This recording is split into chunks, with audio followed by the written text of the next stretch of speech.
Conducting the survey this morning with Steve Summers. He's a lay pastor at what church is that, Grace Steve? Assembly. Grace Assembly.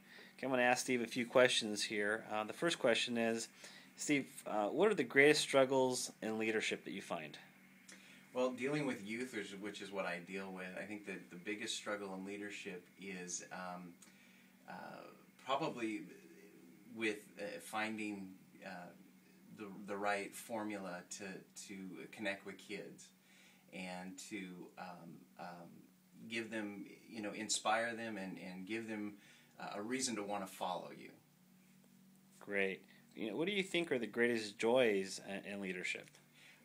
Probably just seeing the growth in the kids and maybe maybe where they've come from to where they're at now, and just giving them truths and examples of maybe your own life experiences, and see them apply that to their life, and just the growth that's happening with them. Now, another question, Steve. How have you prepared for your role in leadership with the church? Well, I go through a lot of training.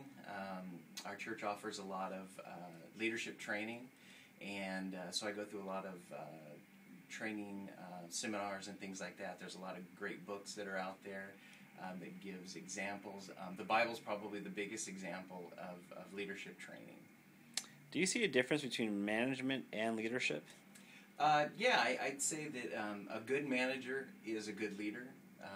If you're just a manager and you're just managing what you've got, that's one thing. But if you can manage what you have and lead your group or your staff into where they need to go, then that's the ultimate leader, and the ultimate manager is probably a good leader. Steve, what are some of the skills that are most important in leadership, in a leadership role? Communication is probably the biggest goal. Communicating, and really the word leadership is really key, because when you're leading somebody, you're not pushing them. There's a difference between leading and manipulating and pushing.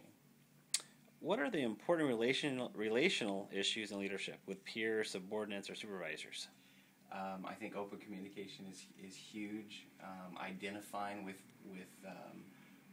where they're at, and understanding that you were once there, and helping them understand that you were where they're at, and you're communicating as an example to understanding where they're at and where you want to take them and help them. Great. How have you tried to develop people's strengths and their strengths of those around them?